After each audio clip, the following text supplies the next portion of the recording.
Yeah, thank you very much for staying tuned. And like I did promise, after that first interview on the drug abuse and trafficking in Nigeria, I did say that there is a trending story we need to also weigh in, and that's the issue of Petroleum Industry Act.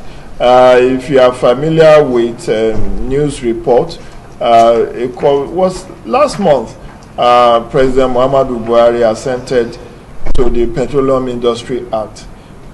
This is a bill that has been in the National Assembly for over 10 years. Some will say for 18 years, some will say for 12 years, but we know it's over 10 years. Successive National Assembly and successive Parliament were not successful. In the last parliamentary engagement, they decided to calibrate it into 4, and the presidency of Senator Bukola Saraki, then the president of the Senate, passed 1 out of those 4. But the president withheld assent. But eventually, this 9th National Assembly was able to pass the Petroleum Industry Bill, which is one of the longest bills in the National Assembly. And last month, after returning from his medical tourism, the president, on arrival back to the country, assented to the Petroleum Industry Act. I brought in not only an indigene of Niger Delta, but she is an engineer turned civil society activist. She's a feminist. She's a lady of many parts. When you talk of election, she's there. When you talk of extractive industry, she's there. She's former member of Extractive Industry Transparency Initiative at the global level. She has also served as the coordinator of Publish What You Pay in Nigeria. I think you have also served on the board of NAITI, yes. Nigeria Extractive Industry Transparency Initiative. I don't know how Faith copes with all of those very heavy demands on her time. But here, I present to you Faith Osai Wadishi. You're welcome on the show. Thank you so much. Thank you for having me. It's Good morning, pleasure. Nigerians. At least you are brightening up our day with your smile. Thank you. It's a pleasure to have you with us. Thank you. You studied civil engineering, and then you went into civil society. What was responsible for that transition? Actually, it was because of an earlier realization. I grew up in a home where my father thought that... You are from Delta? Yes, I'm from Delta State, from Okwani area. Okay. So my father believed that even as a child, because I happened to be the first daughter and the first child. Wow, you are the... My younger brother didn't come early. He came like 5 years after. Wow. So I became... the only child at that time. So my father was like, okay, this is my daughter, she can become whatever. So I had an opportunity at the time to read civil engineering and read botany. But because civil engineering or engineering at that time was seen as mostly a man's field, I decided to do that and see how it would turn out, and it came out very well. It came out very well. So from there, while at school, I was part of the student union movement. I was at a time the registrar of the student union movement. Another time, I was representing the School of Engineering or the student body. So that was how it all started, and here I am. And it has turned very well. You are eating from both national and international level. I hope you cut so for me. So, madam. Yes, Petroleum Industry Bill was one of the longest bills in the National Assembly. And even after its passage by the 9th National Assembly, some Niger Delta movements were even asking the president not to sign. That the president should withhold assent and throw it back to them. Are you one of those who believe that should have happened? Actually, yes, because of the host community component of that. But taking a second look at the Petroleum Industry Act, if you take the host community out of it, there are some other good things that are in the Petroleum Industry Act. But if you go back to the history of exploration of oil in Nigeria, from the first time we had 5,100 barrels per day till now, when we have about 2.3 million barrels per day, you know, Loibri, there has not been any substantial development in that area. So the Petroleum Industry Act came as a reform strategy to look at how Nigeria can benefit more, not just Nigeria as in the 3 tiers of government, but as in the people, especially the people who are in the Niger Delta. So the host community aspect came into it. The very first draft of the Petroleum Industry Bill that came actually had about 10%, you know, for host community. And but that 10% was of operational surplus, yes, of profit.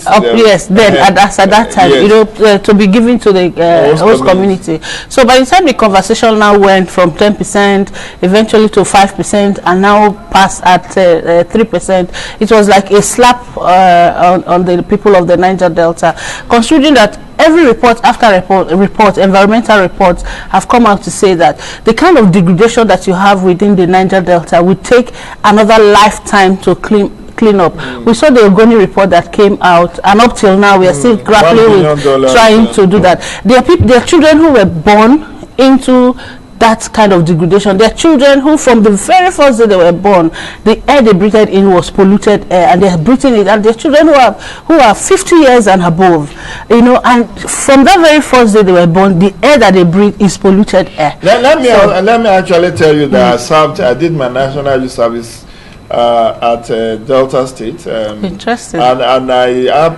the opportunity of visiting Warri, Ekpan, you know, where we have the refinery, and my visit there shows the impact of environmental pollution in the state, because from the time I got like 2-3 kilometers to the refineries, there was no fresh air. It was polluted, it was heavy, you can perceive it, and that's what some people are living. Yes, all their lives they've been there. So exactly. It resonates with me. I was in Sapele, I was in Warri, Ughelli, and all of that, you know, in the course of my youth service. Though I didn't have the privilege of serving in the Saudi Arabia aspect, you know, in youth service, when you serve in Delta States, we have 2 areas. They call one Saudi Arabia, they call another Siberia. I happen to have served in the Siberia, which is Asaba. That's where I was posted to the Pointer newspaper. But my colleagues who are privileged to get to Saudi Arabia, which is the oil producing area, Warri, Ughelli, Sapele, and Agbaru, and all of that. They will tell you how they live large, you know, they get money from the oil servicing company or even oil company where they are doing youth service. So we always envy those in Saudi Arabia, but we survived the Siberia where we are in spite of the challenges. So now let's break it down. You are the expert. I've seen a number of interviews you've granted on this Petroleum Industry Act. There is a local panel that says at all exactly. So 3%, but 3%. I have also listened to Timothy Silva, Honorable Timothy Silva, who is the Minister of State for Petroleum Resources, saying the 10% people were flouting or talking about was 10% of profit of IOCs, that international oil companies, that the 3% that was given eventually was operational cost, which then means that it's not like whether you make profit or you don't make profit. This 3% is if you are spending $1 billion to do exploration or to do whatever, that operational cost, that 3% is from that, and that it's far more higher than if you are waiting for 10% of the profit. But the argument is neither here nor there. The bottom line is that where do we go from here? How do we get the best for the Niger Delta under this PIA? Yes, actually the initial argument was actually about 10% operational cost of the previous year.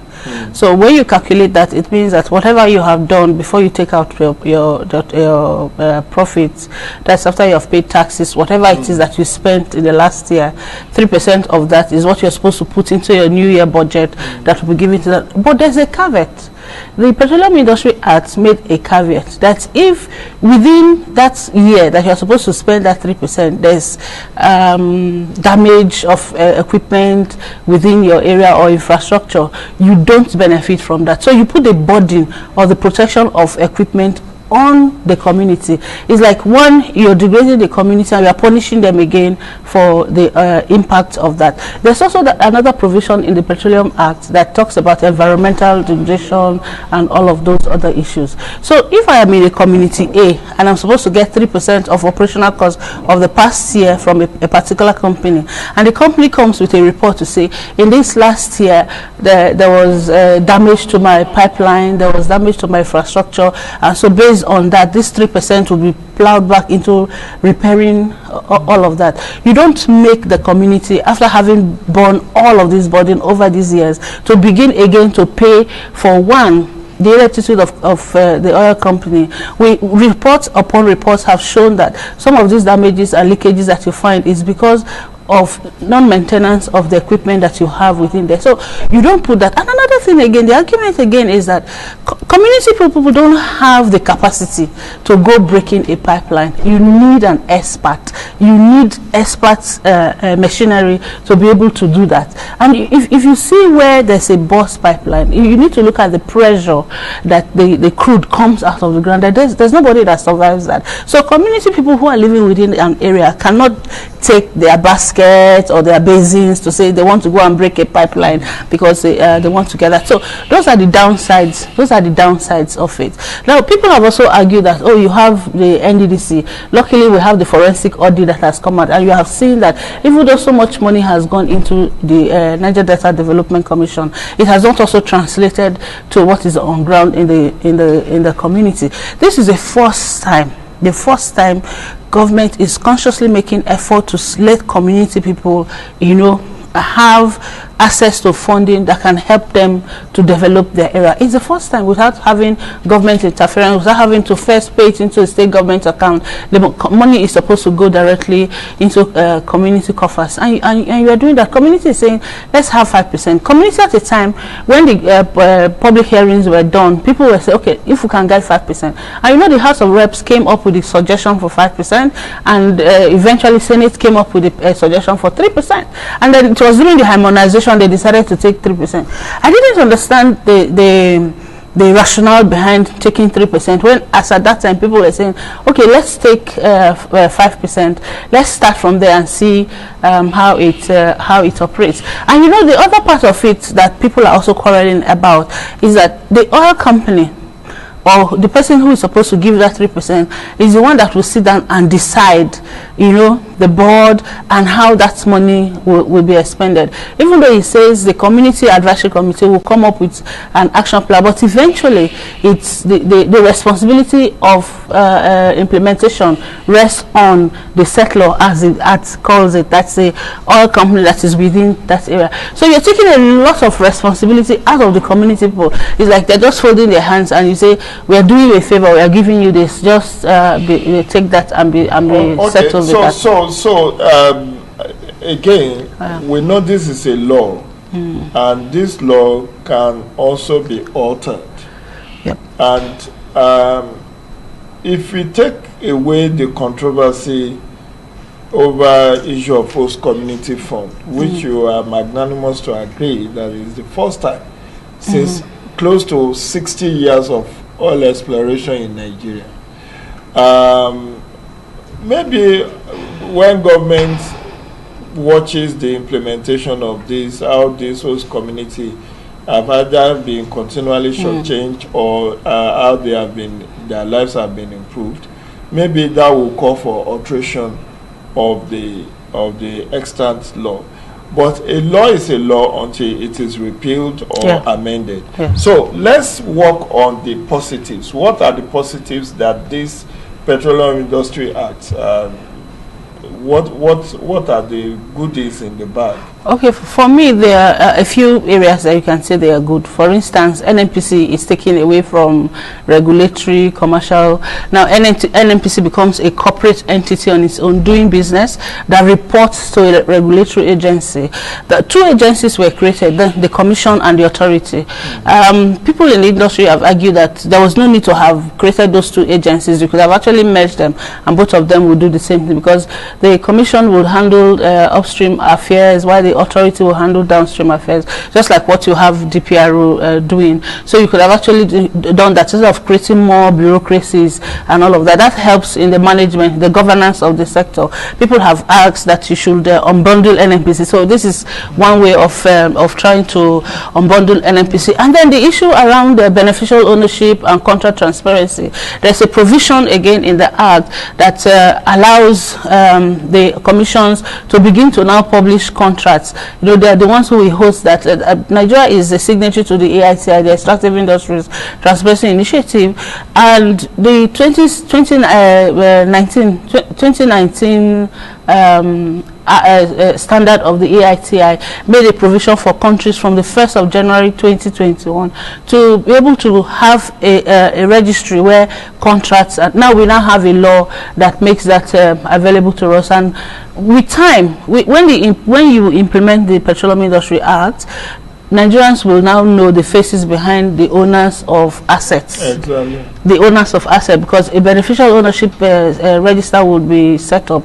Though NATI has started something, that responsibility is with the CAC. To every company that is registered in Nigeria will eventually begin to know who are the faces, the owners of those assets. Up to at least 5% of ownership, you will know who the real owners of those assets are. For me, those are good things that you can look at.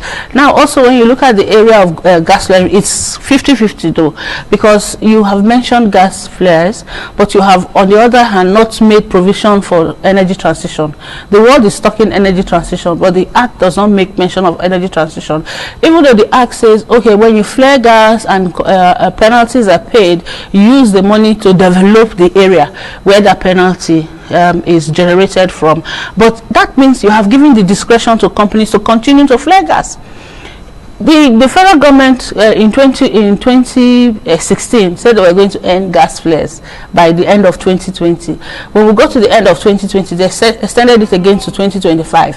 Now you have this Act, the Petroleum Industry Act, that would have taken that into consideration to say, since we have made plans to end gas flaring by 2025, and we have made this provision for gas flares in the Act, we ought to begin to also put in place things to look at energy transition. That's a positive and a negative that you can look at that way. So in the area of governance of the structure of the system and the sector itself, it has tried to create those three agencies, the Commission, the Authority, and NNPC, removing NNPC from the responsibility of doing all of that. Do you agree that this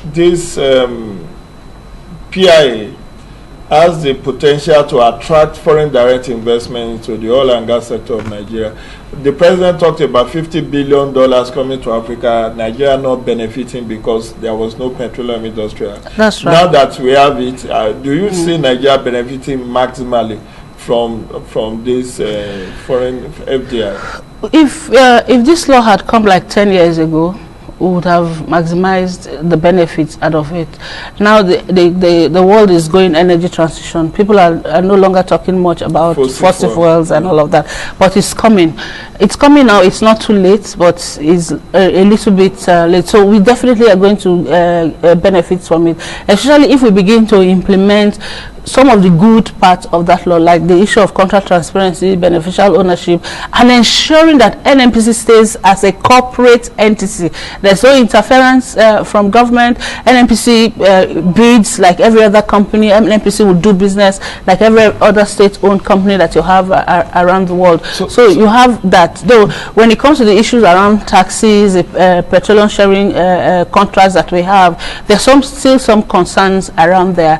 But however, what happens is, how do we implement the good sides of the law? Now the steering committee has been put in place for the implementation, which to bring out inclusive of NAITI. That's just recently inclusive of NAITI. But again, you have a Petroleum Industry Act that took 22 years for civil society to advocate for before it came to pass. And you have a committee that is set in place. There's no civil society representative, there's no community representative. Okay. So we need to actually look at that. I've been told that our time is up, but yes. In one word, do you support removal of subsidy now that we have Petroleum Industry Act? Yes, we should remove subsidy, because the whole subsidy thing for me is a scam. It's a scam. Okay, that's where we have to put a closure to it. You know, there is a lot to be said by Madam Faith. I have faith that when next I invite you, you will come. Yes. Time wasn't sufficient for us to do sufficient justice on this, but I want to thank you specifically for finding time to speak to us on Petroleum Industry Act. I do hope when next I invite you, you oblige us. That will be the size of our program today, Development Focus with Jide Ojo on ITV. Do join us next Wednesday for a fresh edition. Enjoy the rest of your day, and please stay safe. COVID-19 is real.